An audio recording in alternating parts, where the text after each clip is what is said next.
तो लीजिए छात्रों, यहाँ पे कक्षा 8वीं के इंग्लिश के पेपर में गर्दा उड़ाने के बाद आपका आ चुका है कक्षा आपका 8वीं विषय विज्ञान का। यहाँ पे आपके 19 दिसंबर के क्वेश्चन पेपर का आपका देखिए फुल सॉल्यूशन इस वीडियो पर देने वाला हूँ। पूरे के पूरे देखिए आपके इसमें 26 क्वेश्चन है और 26 के 26 क्वेश्चन के आंसर चलिए आपको यहाँ पे दिखाते हैं। आज आज अभी अभी हाँ। रहा नहीं जाता, तड़प ही ऐसी है ना। नहीं, तो सबसे पहले देखिए आपका जो पहला क्वेश्चन दिया गया है, ईस्ट का उपयोग निम्न में आपके उत्पादन में होता है। चीनी, अल्कोहल, हाइड्रोक्लोरिक अम्ल या फिर देखिए आपका ऑक्सीजन। तो देखिए अगर मैं आंसर की बात करूं तो आपको ईस्ट का उपयोग निम्न के उत्पादन में होता है, आपका अल्कोहल हो जाएगा। निम्न पदार्थों में से सबसे पहले कौन जलेगा? पेट्रोल, लकड़ी, लोहे की छड़ या फिर आपका देखिए गत्ता। एक नंबर का तो आंसर देखिए आपको इसमें पेट्रोल आपका सबसे पहले जलेगा। इसके बाद देखिए आपका जो इसमें क्वेश्चन दिया है तीसरा, मैग्नीशियम का रिबन वायु में जलने पर उत्पन्न करता है मैग्नीशियम ऑक्साइड, जल और प्रकाश, मैग्नीशियम ऑक्साइड और उष्मा, मैग्नीशियम ऑक्साइड उष्मा और प्रकाश या फिर देखिए मैग्नीशियम ऑक्साइड जल और आपका उष्मा। ठीक है, तो आपको देखिए आपको आंसर जो है यहाँ पे इसका आपको जो आंसर करना है यहाँ पे मैग्नीशियम ऑक्साइड और आपका उष्मा हो जाएगा। अगला देखिए इसमें क्वेश्चन दिया है चौथा नंबर, पौधों में जंतुओं में वह स्पीसीज जो किसी विशेष क्षेत्र में विशिष्ट रूप से पाई जाती है कहलाती है विशेष क्षेत्रीय स्पीसीज, संकटापन स्पीसीज, विशेष क्षेत्रीय स्पीसीज, संकटापन स्पीसीज या फिर देखिए इनमें से कोई नहीं। तो आपको आंसर देखिए ए नंबर विशेष क्षेत्रीय आपका स्पीसीज हो जाएगा। पांचवा देखिए लैंगिक प्रजनन में भाग लेते हैं दो नर जंतु, एक नर व एक मादा जंतु, दो मादा जंतु या फिर देखिए इनमें से कोई नहीं। तो अगर मैं इसके आंसर की बात करूं तो आपका देखिए यहाँ पे एक नर और आपका एक मादा उत्तर सही हो जाएगा। चलिए थोड़ा सा जूम कर लेते हैं आपके पेपर को जिसे आपको क्लियर दिखे। यहाँ पर देखिए आपको छठा नंबर 6 से आपके 10 तक क्वेश्चन एक नंबर के आपके इसमें आपके रिक्त स्थान दिए गए हैं। ठीक है, तो अगर चैनल पर पहली बार विजिट कर रहे हैं तो जीत मिडिल क्लास को फटाफट सब्सक्राइब कर लो, क्योंकि इंग्लिश के पेपर में बिल्कुल आपने यहाँ पे धुआं उड़ा दिया है, गर्दा उड़ा दिया है। तो चलिए यहाँ पे अगर आप जो है ना इस वीडियो का आपका टारगेट रखते हैं 1 की आपका लाइक का, फटाफट लाइक करिए। बढ़ते हैं देखिए, कास्ट कोयला वायु में चलकर कार्बन डाइऑक्साइड और क्या उत्पन्न करता है? देखिए सिंपल से क्वेश्चन है, आपका यहाँ पे उत्पन्न करेगा आपका उष्मा। ठीक है, तो आपको जो है यहाँ पे उष्मा करना है। इसके बाद देखिए आपको इसमें उष्मा के साथ प्रकाश भी यहाँ पे ऐड कर देना है। ठीक है, प्रकाश भी ऐड कर दीजिएगा। इसके बाद देखिए आपका जो है जिन पदार्थों का ज्वलन ताप डैश होता है और ज्वाला के साथ सरलता पूर्वक आग पकड़ लेते हैं ज्वलनशील पदार्थ कहलाते हैं। तो देखिए सातवें का आपको जो आंसर है यहाँ पे आपका ज्वलन ताप जिसका कम होता है। ठीक है, आप आंसर इसमें कम करिएगा। इसके बाद देखिए कागज बचाने का आपका अर्थ क्या है? तो देखिए आपका यहाँ पे सीधी सी बात है, अगर आप देखिए कागज को बचा रहे हैं तो मतलब आप पेड़ों को बचा रहे हैं। ठीक है, तो आप यहाँ पे जो है पेड़ों को बचाना, वह निषेचन जो माता पिता के शरीर के अंदर होता है उसे कहते हैं देखिए आपका आंतरिक निषेचन कहते हैं। ठीक है, आप इसमें मात्र आंतरिक लिख दीजिएगा, यह आपका सही आंसर हो जाएगा। लड़कियों में मासिक धर्म का चक्र की आपका जो शुरुआत होता है क्या कहलाता है? तो इसका आंसर देखिए आपको इसमें मेनार्च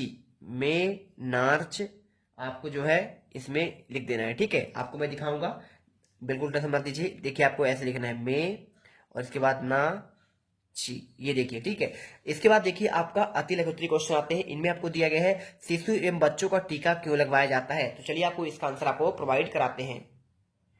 देखिए आपको आंसर क्या करना है, 11वें नंबर में आपको यहाँ पे लिखना पड़ेगा। देखिए आपको इसमें आंसर जो है ये आपके देखिए वस्तुनिष्ठ के आंसर आपको यहाँ पे मिल जाएंगे और आपके स्थान के आंसर आपके इधर आपके दिए गए हैं। अब इसके बाद क्वेश्चन 11 का आंसर देखिए, बच्चों के शरीर में रोग के प्रतिरक्षण हेतु टीके लगाए जाते हैं जिससे बच्चों के शरीर की रोग से लड़ने की आपकी शक्ति यहाँ पे आपकी बढ़ती है। इसके बाद देखिए क्वेश्चन 12, आपने बहुत अधिक व्यवसायिक महत्व के कारण आपको हम किसे काला सोना कहते हैं? तो देखिए आपको सिंपल है, यहाँ पे 12वें का आंसर कर दीजिएगा, पेट्रोलियम को काला सोना कहा जाता है। इसके बाद क्वेश्चन चलते हैं आपका यहाँ पे 13वां देखते हैं।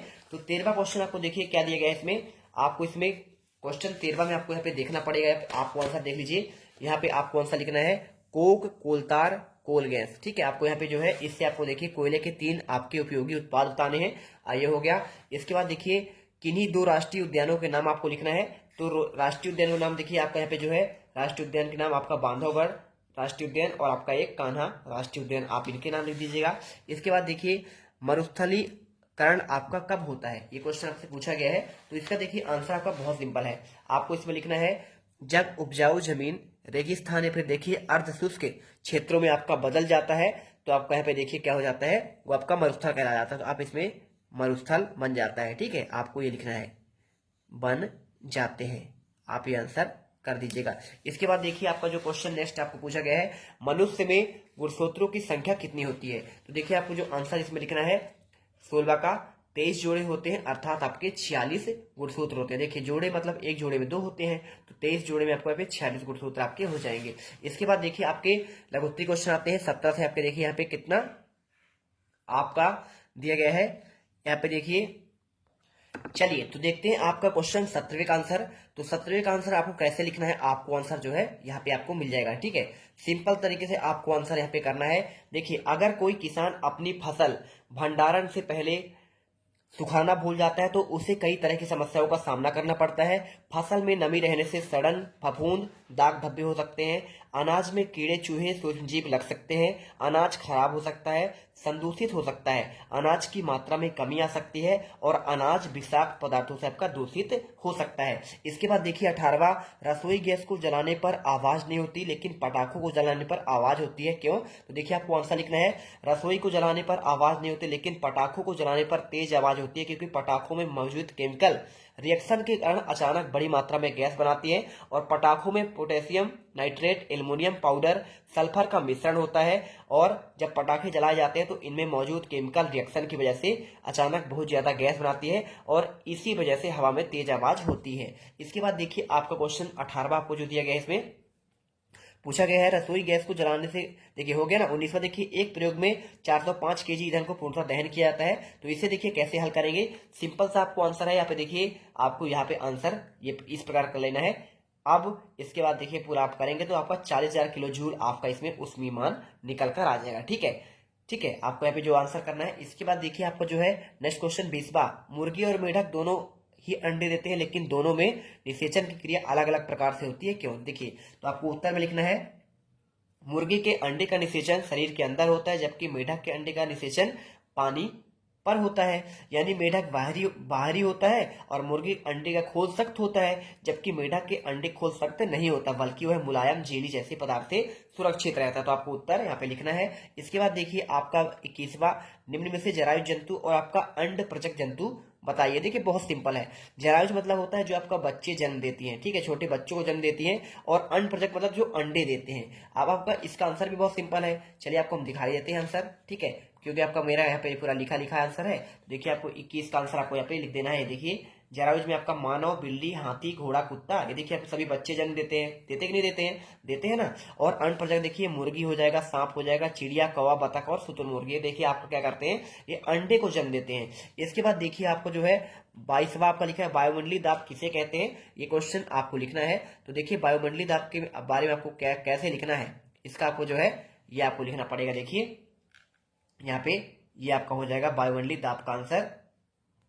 ये देखिए तो आपको लिखना है, पृथ्वी के चारों ओर मौजूद हवा के अणुओं को संयुक्त भार से किसी सतह पर लगाए जाने वाले बल को वायुमंडलीय दाब कहते हैं। इसके बाद देखिए आपका क्वेश्चन 23वां आता है। इसमें आपका पूछा गया है, यहाँ पे क्या पूछा गया है, देखिए इसमें गेहूं की फसल उगाने के इन प्रक्रियाओं को सही क्रम में लिखना है। कटाई, गेहूं का भंडारण, सिंचाई, खरपतवार से सुरक्षा, खाद और उर्वरक देना, बुआई, मिट्टी तैयार करना। और देखिए आपको इसे कैसे करना है आपको मैं अच्छे से बताता हूँ। देखो सबसे पहले आपको लिखना है मिट्टी तैयार करना, इसके बाद आपको लिखना है बुआई, फिर आपको खाद एवं उर्वरक देना, फिर आपको लिखना है खरपतवार से सुरक्षा करना है, और इसके बाद आपको यहाँ पे सिंचाई और फिर कटाई और गेहूं का भंडारण। ठीक है, तो चलिए यहाँ पे फटाफट वीडियो को लाइक करिए क्योंकि आपके लिए इतना मेहनत करते हैं। और यहाँ पे देखिए आपका जो है इसके बाद आपको 24वां क्वेश्चन देखते हैं। देखिए निम्नलिखित में हितैषी और हानिकारक सूक्ष्मजीवों में आपका वर्गीकृत करना है। देखिए बहुत सिंपल है, हितैषी मतलब पता है क्या होता है,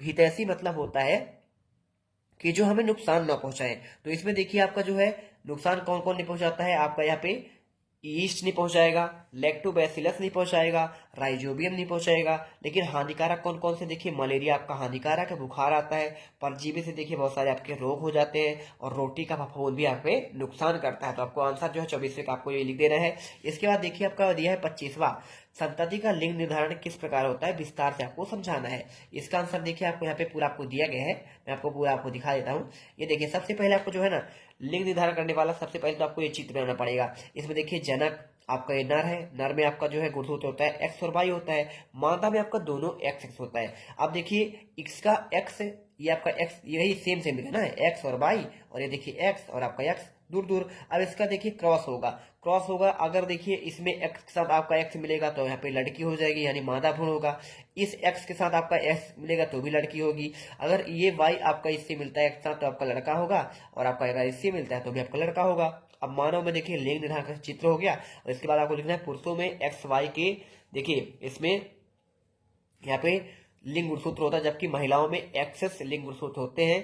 पुरुष एक्स और वाई गुणसूत्र का योगदान कर सकता है, और जबकि महिला में अपने एक्स गुणसूत्रों में से एक का योगदान करना होगा। मादा अंडे में एक्स का गुणसूत्र होता है, इसलिए यदि एक्स गुणसूत्र वाला नर युग्मक मादा अंडों के साथ संलयन करता है तब आपका मादा बच्चा होगा। अब इसके बाद देखिए लास्ट दिया है पहाड़ों में वायुमंडलीय दाब क्यों कम हो जाते हैं, कारण बताइए। तो देखिए आपको लिखना है ऊंचाई बढ़ने पर वायुदाब कम हो जाता है, जिससे अणुओं के टकराव की गति कम होती है। इसके कारण तापमान कम हो जाता है। जब आप पहाड़ों की ऊंचाई पर जाते हैं तो वायुमंडलीय दाब कम होता है, क्योंकि वायु शोषण कम हो जाता है, और वायु शोषण की कमी कारण वायु की घनता का कम हो जाती है। तो देखिए आपको इस प्रकार देखिए पूरे 26 के 26 क्वेश्चन के आंसर आपको प्रोवाइड करा दिए गए हैं, और आई होप अब आप जो है ना पूरे 60 में 60 नंबर आसानी से ला पाएंगे।